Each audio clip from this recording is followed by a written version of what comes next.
वशिष्ठ को प्रेरित किया कि वे संध्या को शिव आराधना करने की प्रेरणा दें ताकि उनका क्रोध शमन हो सके। रुदन करती संध्या के समीप आकर वशिष्ठ ने शिवोपासना के लिए उसका मार्गदर्शन किया।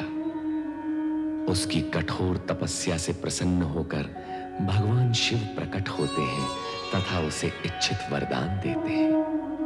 साथ ही शिव संध्या को मेघा ऋषि के महायज्ञ की अग्नि में होम होने का मार्ग सुझाते हैं। संध्या ने ऐसा ही किया और वो 2 भागों में विभक्त हो गई। प्रातः संध्या देवताओं की आराधना के लिए और सायं संध्या पितरों के आह्वान के लिए। महायज्ञ की अग्नि से प्रकट हुई नारी आकृति मेघा ऋषि को पिता कह नमन करती है। ऋषि पुत्री का नाम अरुंधति निश्चित करते हैं। शिव स्वयं आकर अरुंधति को आशीर्वाद देते हैं तथा उसका विवाह सप्त ऋषियों में विशिष्ट ऋषि वशिष्ठ के साथ होना घोषित करते हैं।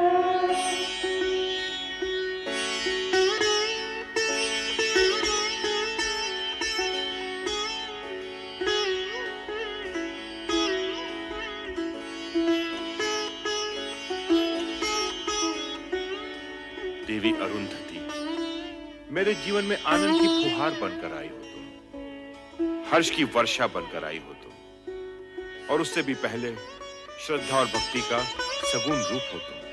वो रूप पाने के लिए जो कष्ट तुमने सहे हैं, उनका वर्णन करना असख्य है। तुम महान हो, श्रद्धा की पात्र हो, मेरा तुम्हें बार बार नमन। मुझे लज्जित न करिए स्वामी। संध्या का प्रायश्चित और अरुंधति का ये रूप आप ही के कारण संभव हुआ है। यदि आप मुझे शिव भक्ति की महिमा न सुनाते, देवादिदेव शिव शंकर को मनाने का मंत्र न देते, तो आज हम दोनों का इस रूप में मिलन न होता। स्वामी, इस प्रकार जो भी हुआ है उसका संपूर्ण श्रेय आप ही को जाता है। इसका संपूर्ण श्रेय देवादिदेव शिव शंकर जी को जाता है, मुझे नहीं। जगत में जो कुछ हो चुका है, जो हो रहा है और जो होने वाला है, वो सब कुछ देवादिदेव की इच्छा के अनुसार ही होता है। सर्व कर्मों के कर्ता धर्ता श्री शिव ही हैं। संसार में सुख दुख का सामना करने का एक ही महामंत्र है जो असंभव को संभव, अप्राप्य को प्राप्य कर दिखाता है, और वो महामंत्र है ओम नमः शिवाय। ओम नमः शिवाय। ओम नमः शिवाय। ओम नमः शिवाय। ओम नमः शिवाय। ओम नमः शिवाय। ओम नमः शिवाय। ओम नमः शिवाय। ओम नमः शिवाय। ओम नमः शिवाय। ओम नमः शिवाय। ओम नमः शिवाय। ओम नमः। स्वामी, ये क्या हो गया है आपको? जब से आपने संध्या पर पुष्प बाण का प्रयोग किया है, इसी तरह खोए खोए से दिखाई दे रहे हैं। केवल ओम नमः शिवाय मंत्र का ही जाप किए जा रहे हैं। स्वामी, यदि इस तरह आप ही विरक्त रहे तो मेरा क्या होगा? मैं भयभीत हो गया हूं प्रिय। भयभीत? किंतु किस कारण?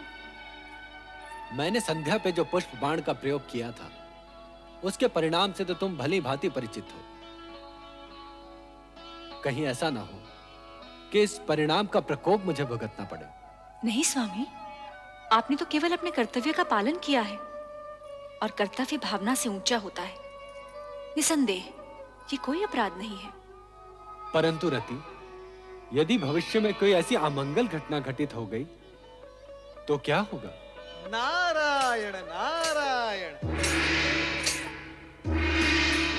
पुष्प धनवा भ्राता कामदेव, मुझे देखकर इस प्रकार आंखें चुराकर कहां भाग रहे हो? और देवी रति कहां अदृश्य हो गई? प्रणाम देवर्षि। नारायण नारायण। मैं तो तुम्हारा भ्राता हूँ कामदेव। मुझे देवर्षि का सम्मान देकर लज्जित न करो। सम्मान तो आपको देना ही चाहिए। अच्छा, अब मुझे प्रस्थान के लिए आज्ञा दीजिए। अरे भाग कर रहे हो भ्राता? मेरी पूरी बात तो सुन लो। आज्ञा कीजिए भ्राताश्री। अपने पुष्प बाणों से विचलित करके तुमने संध्या का तो कल्याण कर ही दिया। नारायण नारायण। कल्याण? वो कैसे? देवऋषि, ऐसा प्रतीत होता है कि संध्या पे किए इस प्रयोग का मुझे प्रायश्चित करना होगा। नहीं कामदेव, तुम्हारे इस पुष्प बाण के प्रयोग से संध्या का यज्ञ में पुनर्जन्म हुआ है। इस प्रकार संसार को 2 संध्याएं प्राप्त हुई हैं, एक प्रातः संध्या और एक सायं संध्या। आपके कहने का तात्पर्य ये है कि संध्या की रचना में मेरा भी योगदान है? निश्चित ही। केवल इतना ही नहीं, संध्या महासती अरुंधति के रूप में महर्षि वशिष्ठ की पत्नी बन गई है। भ्राता, अब अपने पुष्प बाणों का प्रयोग किस पर करने की सोच रहे हो? देवर्षि, मुझे ये चिंता सताए जा रही है कि कहीं मेरे पुष्प बाणों के प्रयोग से किसी का अनर्थ ना हो जाए। अर्थात ये कि अब मैं अपने पुष्प बाणों का प्रयोग सोच समझ कर करूंगा, जिससे भविष्य में मैं किसी विपदा में न उलझूं। भ्राता, व्यर्थ की चिंता न करो। वर्तमान तो उज्जवल है ही, और भविष्य चराचरपति शिव शंकर के अधीन है, और यही सनातन सत्य है। मेरी बात मानो। परमपिता ब्रह्मा ने जो तुम पर दायित्व सौंपा है, उसे अपना कर्तव्य मान पुष्प बाणों का उचित समय पर उपयोग करते चलो। यही तुम्हारा धर्म है और कर्म भी। नारायण नारायण। ओम नमः शिवाय। ओम नमः शिवाय। परमपिता ब्रह्मदेव की जय हो। ओम नमः शिवाय। आओ नारद, तुम्हारा स्वागत है पुत्र। देवर्षि, इस बार क्या समस्या लेकर आए हैं? समस्या नहीं, मन में एक प्रश्न लेकर आपके दर्शन के लिए आया हूं मैं परमपिता। तुम तो स्वयं साक्षात प्रश्न हो। तुम्हारे आने का अर्थ है प्रश्न सन्मुख आ गया। पूछो, क्या पूछने के इच्छुक हो? मैं अभी अभी भ्राता कामदेव से मिलकर आ रहा हूं। संध्या प्रकरण के पश्चात वे अत्यंत विचलित रहने लगे हैं। अब वे अपने पुष्प बाणों का उपयोग करने से भयभीत होते हैं। ये उचित ही है नारद। उस समय तो कामदेव किसी तरह बचकर भाग निकला, किंतु अब उसे बहुत सोच समझकर अपने पुष्प बाणों का प्रयोग करना होगा। कामदेव को विवेक से अपनी शक्ति का प्रयोग करना चाहिए।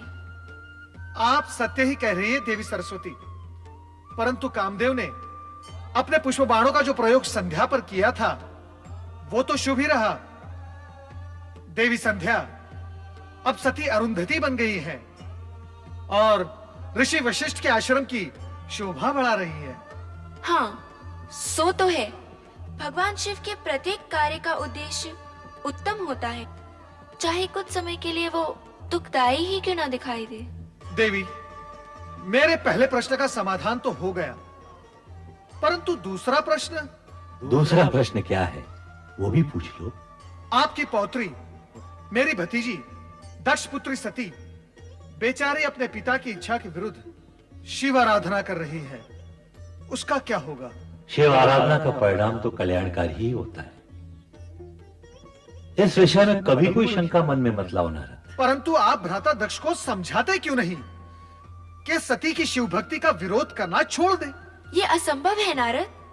दक्ष अपना स्वभाव कभी नहीं छोड़ेंगे। अर्थात सती को अपने तप के बल पर ही पिता के विरोध का सामना करते हुए अपना अभीष्ट प्राप्त करना होगा। हाँ नारद, जो हो रहा है शिव की इच्छा से हो रहा है। तुम इस विषय में चिंता करना और प्रश्न उठाना छोड़ दो। ओम नमः शिवाय। नमः शिवाय। ओम नमः शिवाय।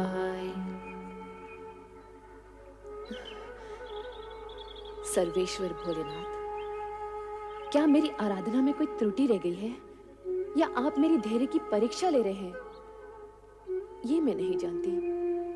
किंतु स्वामी, आप मुझे शीघ्र ही दर्शन दीजिए। मेरी आंखें आपके दर्शन के लिए तरस रही हैं स्वामी, तरस रही हैं।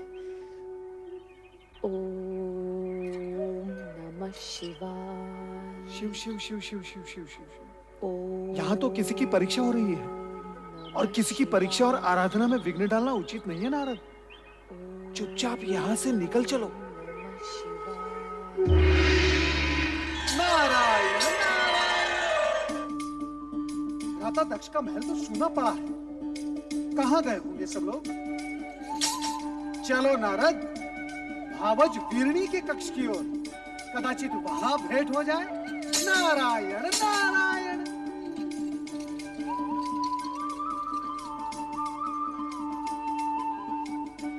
नारायण नारायण। प्रणाम भावज वीरणी, अपने देवर नारद का प्रणाम स्वीकार करें। विराजिए देवर्षि। नारायण नारायण। मैं आपके लिए केवल देवर हूँ, देवर्षि नहीं। और ये क्या भावज, आप चिंता में डूबी हुई हैं? मुझे किस बात की चिंता है देवर जी? बस सती के बारे में सोच रही थी। सती? पता नहीं उसकी तपस्या कब सफल होगी। नारायण नारायण। भावज, सती तो शक्ति का अवतार है। शिव जी को उनकी प्रार्थना स्वीकार करनी ही होगी। अब उनकी प्रार्थना स्वीकार होने में अधिक समय नहीं लगेगा। सच कह रहे हैं देवर जी। क्या आपको अपने देवर से असत्य की अपेक्षा है? मैं तो असत्य से भागता रहता हूँ और भक्ति और जन कल्याण के मार्ग पर चलता रहता हूँ। ये क्या भावज, आप फिर सोच में डूब गई? क्या करूं, आपके भ्राता और मेरे स्वामी का रूखा व्यवहार देखकर तो कभी कभी भय लगता है। उनके रूखे व्यवहार की आपने अच्छी कही। उनका तो जन्म ही परमपिता ब्रह्मा जी के पैर के अंगूठे से हुआ है।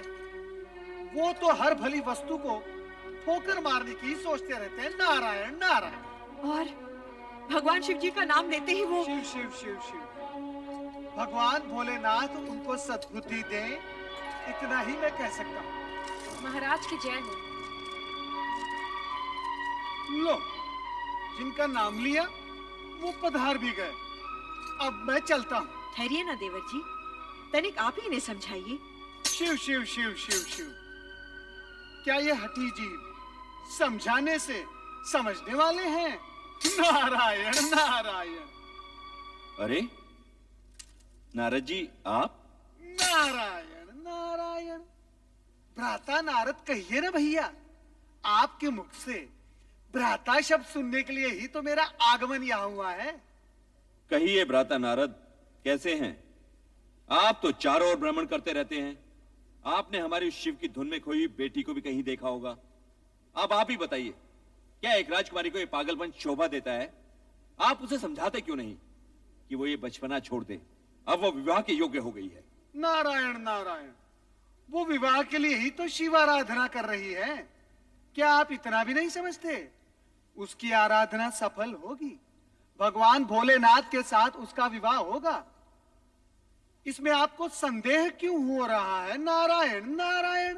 नहीं, मैं ऐसा नहीं होने दूंगा। मैं ये अनर्थ नहीं होने दूंगा। नारायण नारायण। भावज, आप क्यों व्याकुल हो रही हैं? होगा वही जो भगवान शिव शंकर को स्वीकार होगा। नारायण नारायण। मेरी सती का क्या होगा? क्या होगा मेरी सती का? मेरी सती का क्या होगा? मैं तुम्हें एक नहीं अनेक बार समझा चुका हूं कि सती को शिवाराधना साधना करने से रोको। उसे समझाओ महारानी कि वो अपने मन में शिव के प्रति इतनी निष्ठा भक्ति जगाकर अनर्थ ना करे। जो स्वयं अपने होने का अर्थ जानने के प्रयास में लगा हो, वो कोई अनर्थ कैसे कर सकता है?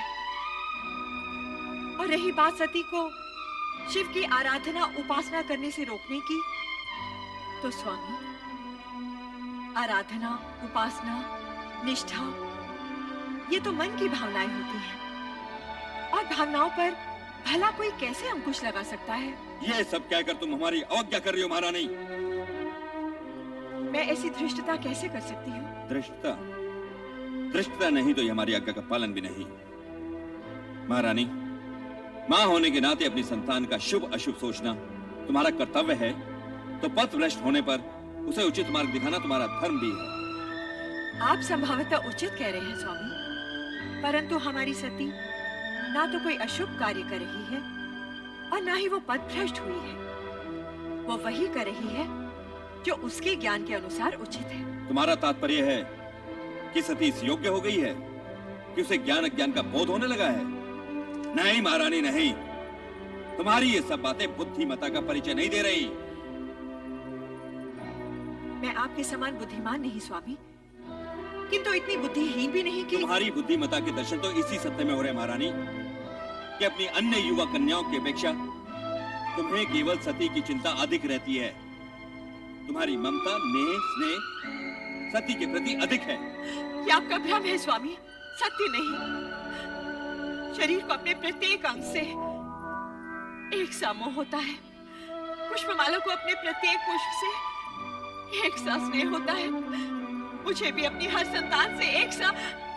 शब्दों को उपमाओं द्वारा अलंकृत करने की योग्यता तो तुमने है, ये मैं जानता हूँ महारानी, परंतु क्या तुम मुझे ये बताओगी कि सती के लिए शिव आराधना ही क्यों आवश्यक है? मैं कहता हूँ कि शिव की अपेक्षा श्री हरि विष्णु जी की आराधना भी तो हो सकती है।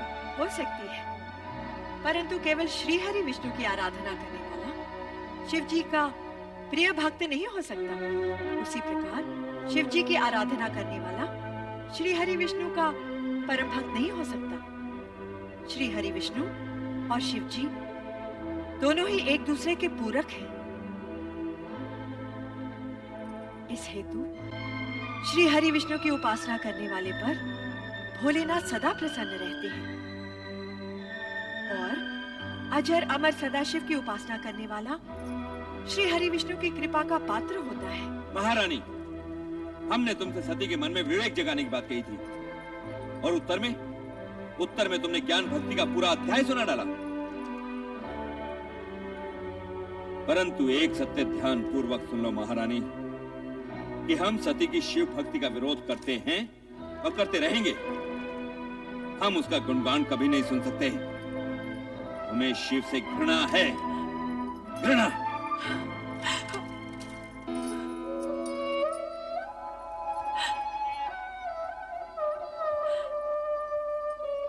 शिव से घृणा और स्नेह करना मनुष्य के वश में नहीं होता, वो भी केवल शिव की इच्छा पर ही निर्भर होता है।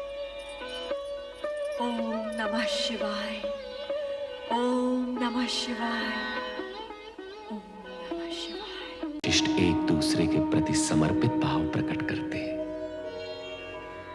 उधर स्वर्गलोक में भय के वशीभूत कामदेव और रति नारद के प्रकट होते ही अदृश्य होने लगते हैं, किंतु नारद कामदेव के आशंकित मन को टटोलने लगते हैं और यही विषय लेकर जा पहुंचते हैं ब्रह्मदेव के पास, परंतु चर्चा करते हैं सती की तपस्या और दक्ष के हठ की।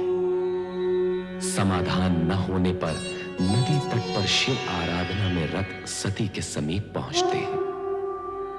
सती की मुखाकृति देख दक्ष महल पहुंच वीरणी और दक्ष से सती की मनोदशा की चर्चा कर उसका उपाय करने का आग्रह करते हैं। तत्पश्चात वीरणी द्वारा पुत्री के पक्ष का प्रजापति दक्ष कठोर शब्दों में विरोध करते हुए उसे सती को शिव आराधना से विमुख करने का आदेश देते हैं। वीरणी कातर भाव से शिव स्मरण करती रह जाती है।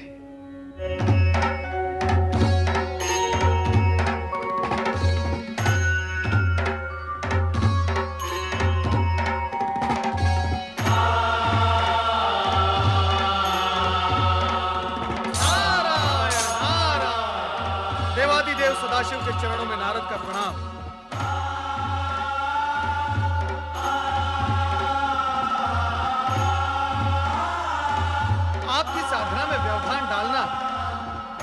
उचित नहीं, किंतु विषय की गंभीरता और महत्व को देखते हुए मुझे धृष्टता करनी ही पड़ी। देवर्षि, जब आप स्वयं कह रहे हैं कि विषय महत्वपूर्ण और गंभीर है, तो आपने जो किया वो धृष्टता कैसे? अपने आने का मंतव्य बताइए। प्रभु, दक्षपुत्री देवी सती अत्यधिक व्याकुल और पीड़ित हैं। मुझसे उनकी ये दशा देखी नहीं गई और मैं आपके चरणों में चला आया। उनकी पीड़ा का कारण? नारायण नारायण, ये सर्वविदित है कि आप ही नटराज हैं, किंतु हे महेश्वर, नाट्य विद्या के प्रदर्शन के लिए ये समय उचित नहीं है। सब कुछ जानते हुए भी आपका अनभिज्ञ होने का नाटक देवी सती के कष्ट में और भी वृद्धि करेगा।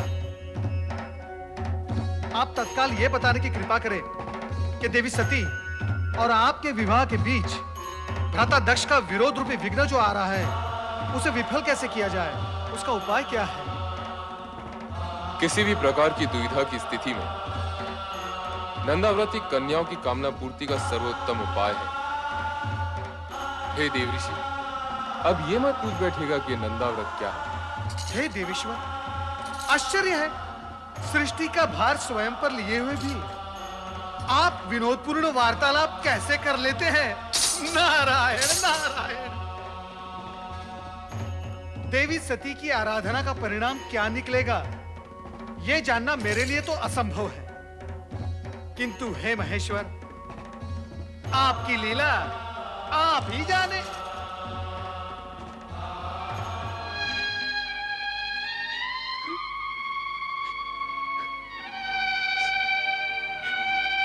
मेरी श्रद्धा, भक्ति, प्रेम पूजन में न जाने कहां और क्या कमी रह गई है, जो मेरे आराध्य तक मेरा स्वर नहीं पहुंच रहा। वह इस पीड़ा को नहीं समझ पा रहा, जो अपने आराध्य से अलग होते हुए होती है। सती, धैर्य रखो सती, तुम्हारी प्रेम में तपस्या निरर्थक नहीं जाएगी। तुम्हारे स्वामी आएंगे, अवश्य आएंगे। ये सत्य कहती है पुत्री, तुम्हारे मन कामेश्वर अवश्य आएंगे, किंतु तभी जिस बल विधाता ने उनका आना निश्चित किया होगा। तो फिर मिलन की उस पल की प्रतीक्षा में मैं तब तक यहाँ बैठी रहूंगी जब तक मेरे स्वामी आकर मुझे स्वीकार न कर ले। पुत्री, ये बालोचित हट तुम्हें शोभा नहीं देती। चलो घर चलें। माते, आप तो स्वयं स्त्री हैं, किसी की पत्नी भी है। आप भी मेरी विरह जनित व्याकुलता को नहीं समझ पा रही। समझती हूँ पुत्री, किंतु तेरे पिता का क्रोध मुझे भयभीत कर रहा है। किसी अमंगल की कल्पना मुझे आतंकित कर रही है। ये हट उचित नहीं पुत्री, घर चल। नहीं माते। नारायण नारायण। प्रणाम देवर्षि। मंगल हो देवियों, मंगल हो। देवी सती, आपके लिए देवाधिदेव भोलेनाथ शिवशंकर का एक संदेश है। शीघ्र सुनाइए देवर्षि। आपके और उनके विवाह के बीच जो बाधाएं आ रही हैं, उनके लिए नंदाव्रत करना आपके लिए उत्तम रहेगा। नंदाव्रत? हाँ, मनचाहा पति पाने की दिशा में नंदाव्रत एक सिद्ध उपाय है। यही महेश्वर का कथन है। देवियों, चाहे तो आप भी इसका प्रयोग कर सकती हैं। नारायण नारायण। शीघ्र बताइए ना देवर्षि, इस व्रत को करने का विधि विधान क्या है? तुम लोगों को ठिठोली सुन रही है और मेरे यहाँ प्राण जा रहे हैं। माते, कृपया आप घर के लिए प्रस्थान करें और नटखट बहनों को भी अपने संग ले जाएं। किंतु हमें भी तो व्रत की विधि सीखनी है ना माते। हमें भी तो सीखनी है। जैसी तुम्हारी इच्छा पुत्री। कल्याण हो। शीघ्र बताइए देवर्षि, व्रत की विधि क्या है? बताइए देवर्षि। नारायण नारायण। व्रत की बात शांति पूर्वक सुननी होगी। देवियों, इतनी उतावली मत करो। मैं आपको व्रत की विधि अवश्य बताऊंगा, परंतु आप सबको मेरी एक बात माननी होगी। वो क्या देवर्षि? सबसे पहले देवी सती नंदा व्रत करेंगी और इनका व्रत पूर्ण होने तक आप सब इनकी हृदयपूर्वक सहायता करेंगे और व्रत की विधि का इन्हें स्मरण कराते रहेंगे, क्योंकि ये व्रत 1 वर्ष में पूर्ण होगा और 1 वर्ष तक तिथियों के अनुक्रम से विविध सामग्रियों से आपको भगवान महेश्वर का पूजन एवं स्मरण करना होगा। जागरण के साथ साथ उपवास भी करना होगा। अन्य विधियां आपकी बहनों को मैं अवगत करवा दूंगा, ये आपको स्मरण कराती रहेंगी। मुझ पर आपने जो उपकार किया है उसके लिए मैं सदा आभारी रहूंगी देवर्षि।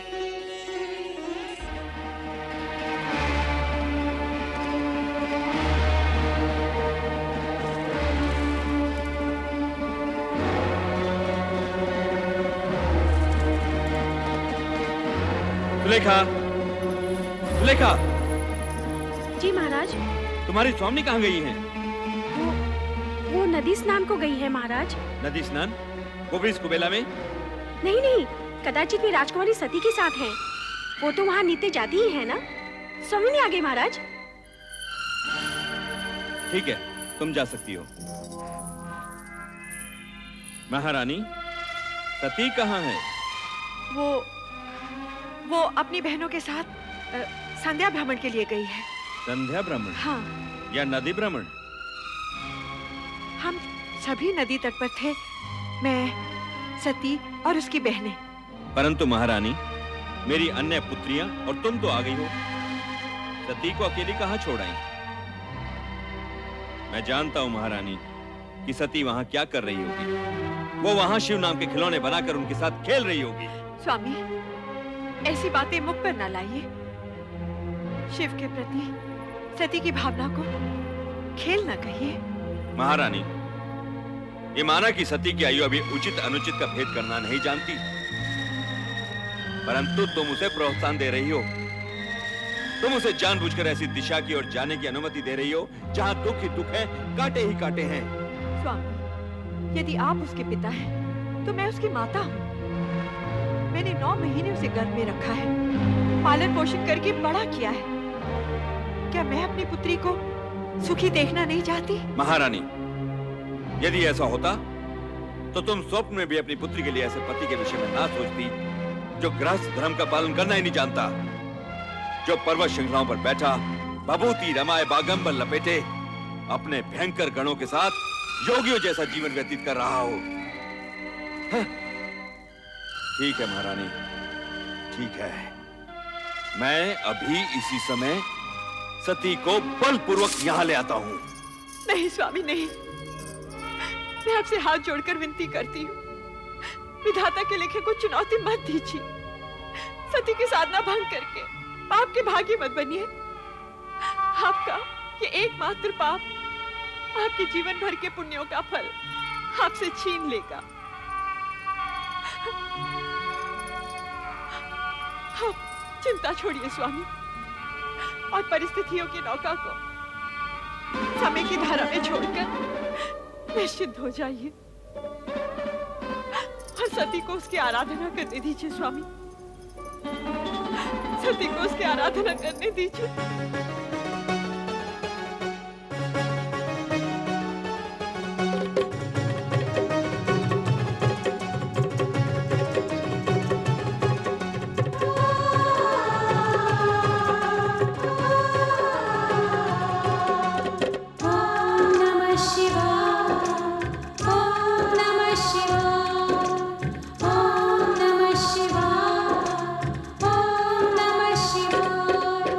नंदा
सती, प्रभु आप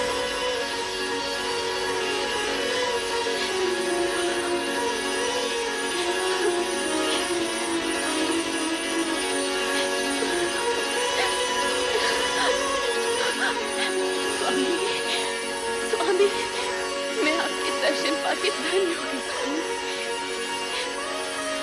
उठो दक्ष पिता।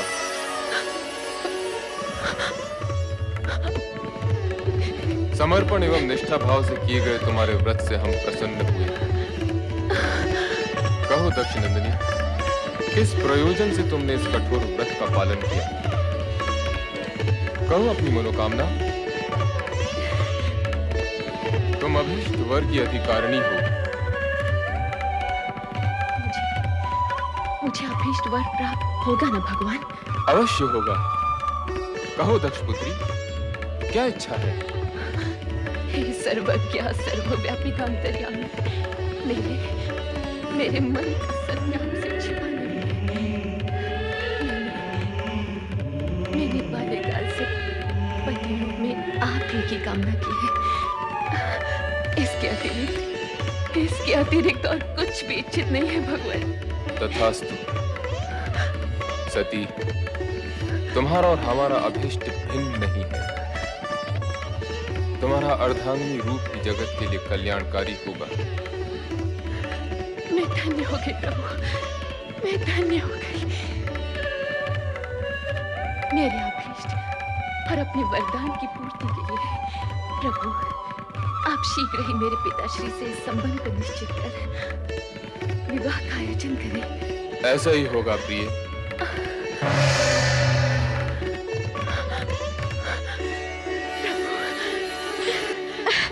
योजना को सफल बनाने के प्रयोजन से जब नारद शिव शंकर के पास आए तो उनसे नंदा व्रत का उपाय लेकर सती का मार्गदर्शन किया।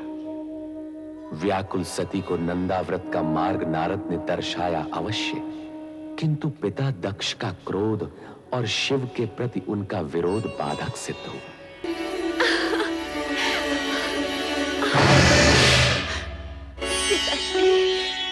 पिताश्री, मेरा व्रत सफल हो गया। पिताश्री, मेरी तपस्या सार्थक हुई।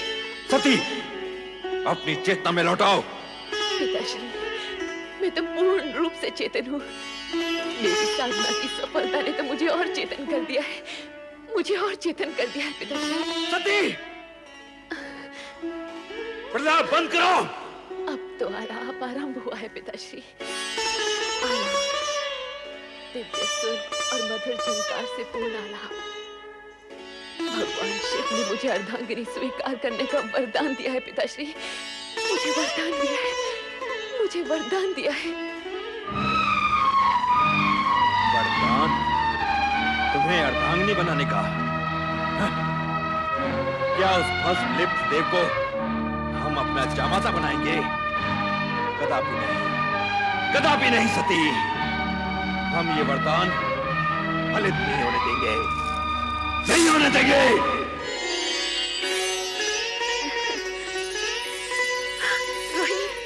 सती, तुम कुछ कहो न कहो, तुम्हारे खिले खिले मुख की एक एक रेखा ये उद्घोष कर रही है कि तुम्हें तुम्हारा मनमीत मिल गया है। जल्दी बताओ ना सती, नंदा व्रत का प्रयोग तो सफल हुआ? शीघ्र बताओ ना सती, फिर हम भी अपने मन चाहे पति को पाने का प्रयास आरंभ करें। हाँ, मेरा व्रत सफल हो गया है। मेरे आराध्य ने मुझे दर्शन दिया और कहा वे शीघ्र ही मुझे पत्नी रूप में वरण करेंगे। परंतु सती, पिताश्री इस विवाह के विरुद्ध है।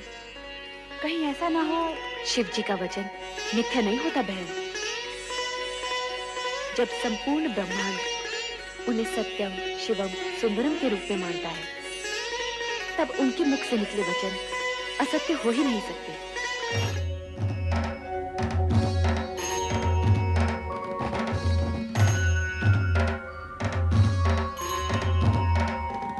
सत्य और सुंदर स्वरूप भोलेनाथ, श्री शिव शंकर के चरणों में ब्रह्मा का प्रणाम। कैलाश में आपका स्वागत है ब्रह्मा जी। आपके लिए एक शुभ समाचार है। दक्ष पुत्री और आपकी पौत्री की तपस्या से प्रसन्न होकर मैंने उसे अपनी पत्नी बनाने का वचन दे दिया है। अपने और मेरे बीच इस नवीन संबंध के जुड़ने की सूचना देकर आपने मेरा मन प्रसन्न कर दिया प्रभु। मैं आपका अति आभारी हूं। इतना अधिक भी प्रसन्न मत होइए ब्रह्मा जी। कहीं ऐसा ना हो कि आपकी प्रसन्नता आप तक ही सीमित रह जाए। आपके कहने का तात्पर्य क्या है सदाशिव? आपके पुत्र दक्ष प्रजापति का मन मुझसे विमुख है। इस विवाह के लिए उनसे स्वीकृति लेना अब आपका ही उत्तरदायित्व है। आप निश्चिंत रहिए शिव शंकर जी, वैसा ही होगा जैसे आपकी इच्छा है। आपने मेरी पौत्री को अपनी जीवन संगी के रूप में स्वीकार करके मुझे और सती दोनों को कृतार्थ किया है। मैं पुत्र दक्ष से स्वयं अनुरोध करूंगा और मुझे पूर्ण विश्वास है कि वो इस अनुरोध को आज्ञा मानकर इस विवाह के लिए अपनी स्वीकृति दे देंगे। नहीं, कभी नहीं। मैं अपनी पुत्री का विवाह उस बैरागी औघड़ शिव से कभी नहीं करूंगा। समस्त ब्रह्मांड की कोई भी शक्ति मुझे ये कार्य करने के लिए बाध्य नहीं कर सकती, कदापि बाध्य नहीं कर सकती, कदापि नहीं। पुत्र दक्ष, हाँ? पिताश्री, प्रणाम पिताश्री। आयुष्मान भव। समस्त ब्रह्मांड की शक्तियां जिस शक्ति को अपना आराध्य समझती हो, उन भोलेनाथ की आज्ञा का पालन तो तुम्हें करना ही होगा पुत्र। इस विवाह को तुम रोक नहीं सकते।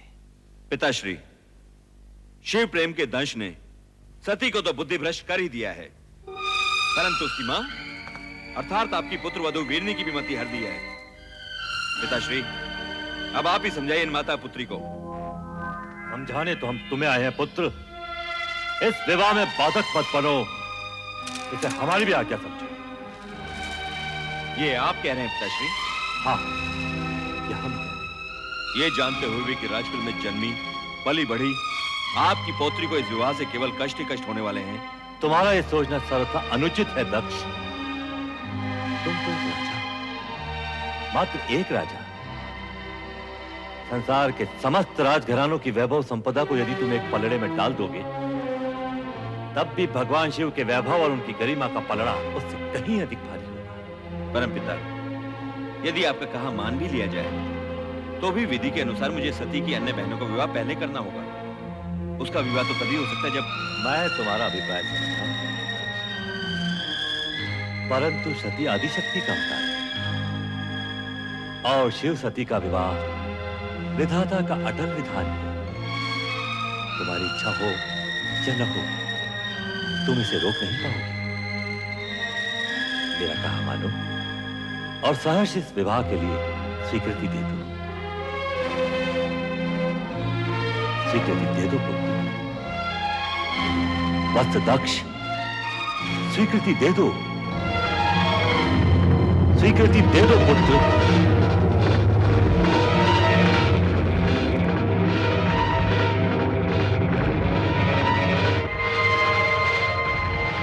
जैसी आपकी आज्ञा पिताश्री। सदा सुखी रहो पुत्र। और सर्वप्रथम ये शुभ समाचार हमारी पुत्र वधु और पौत्रियों तक पहुंचा दो, जिससे उनके अशांत हृदय को शांति मिले। शांति और धैर्य ही नारी के आभूषण है। इस तरह विचलित मत हो सती, सब ठीक हो जाएगा। नहीं माते, मेरा मन अत्यंत व्यथित है। मेरी व्यग्रता चिंता बनकर मेरे मन को खाए जा रही। अरे सती, यूं उलट कर क्यों खड़े हो? नाचो गाओ, मोद बनाओ। पिताश्री ने तुम्हारी मन की इच्छा को स्वीकृति दे दी है और भगवान शंकर से तुम्हारे विवाह की घोषणा भी कर दी है। हाँ।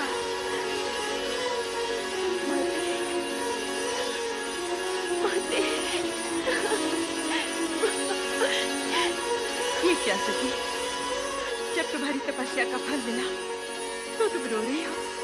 माते, ये मात्र मेरी तपस्या तो नहीं, आपकी ममता और आपके प्रेम का भी फल है। यदि आप पिताश्री को अपने तर्कों से निरस्त न करती, तो ये क्षण आने में न जाने कितने योग बीत जाते और आपकी पुत्री आपकी पुत्री भोलेनाथ को पाने के लिए सदा सदा के लिए असमर्थ हो जाती। माते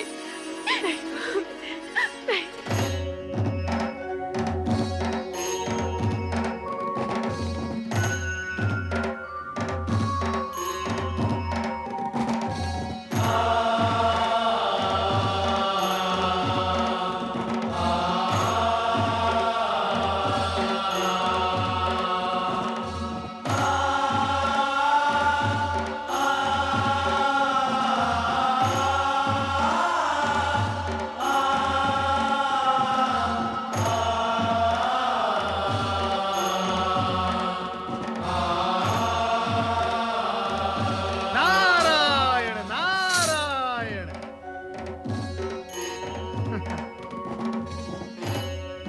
महादेव, क्या हुआ? ये गौर वर्ण पर शॉर्ट सी किशोरियों जैसी लालिमा कहां से आ गई? महेश्वर, कहीं आपने अपने अंतर्मन में देवी सती को तो नहीं छुपा रखा? नारायण नारायण।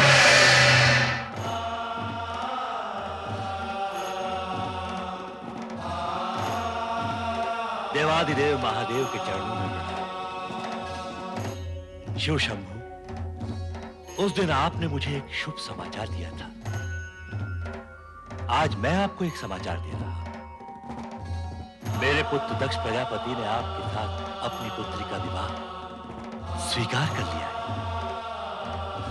भगवान शिव शंकर की जय, देवी सती की जय, भगवान शिव शंकर की जय, देवी सती की जय।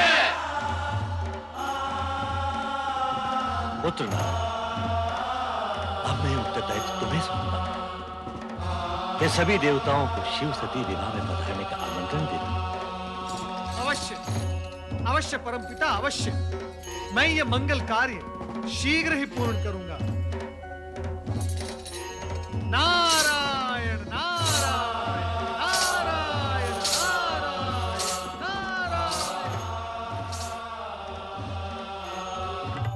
ओम नमो भगवते वासुदेवाय। हे जगदीश्वर, हे भक्तवत्सल, इस अकिंचन नारद का प्रणाम स्वीकार हो। तुम्हारा मंगल हो नारद। कहो, कैसे आना हुआ? परम पिता ब्रह्मा जी के आदेशानुसार मैं आपको शिव सती विवाह के लिए निमंत्रित करने आया हूँ। धन्य हो गए हम। यह सुनकर अति आनंद हुआ। प्रभु, सर्वत्र आनंद और हर्षोल्लास का वातावरण छाया हुआ है, परंतु आशंका ये भी है कि विवाह उपरांत ससुर जामाता अर्थात राजा दक्ष और देवादिदेव शिवशंकर के संबंधों में सुधार आएगा या नहीं? जीव या पदार्थ कोई भी हो, बड़ी कठिनाई से अपना स्वभाव छोड़ता है। अब विधाता के विधान गर्भ में क्या छिपा है, यह तो समय आने पर ही ज्ञात होगा।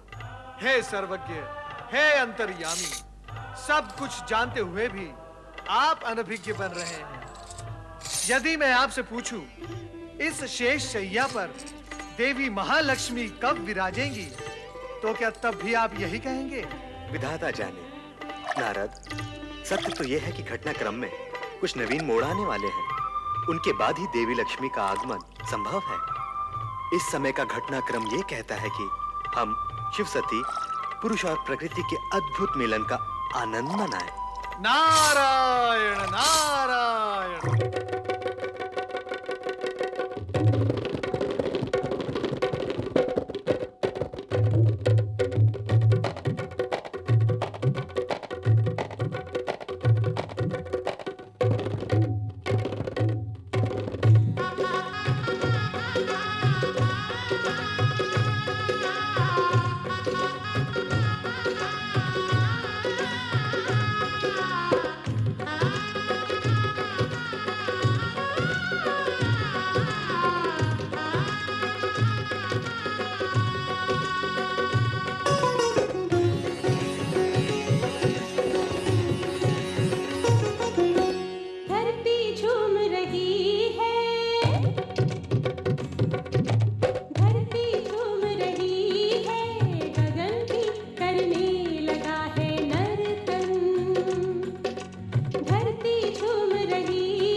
मैं अपनी पुत्री को वधू वेश में देखकर आ रही हूँ। कितनी सुंदर लग रही है वो। उसके मुख की शोभा तो देखते ही बनती है।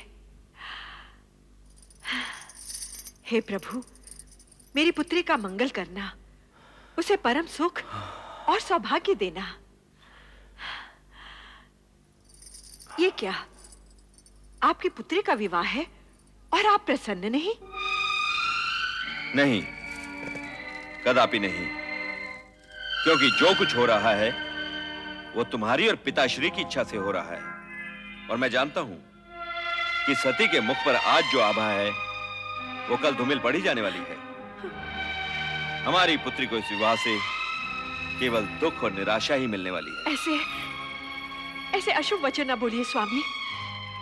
प्रभु से प्रार्थना कीजिए, हमारी पुत्री सदा सुखी और सौभाग्यवती रहे, उसका जीवन मंगलमय हो।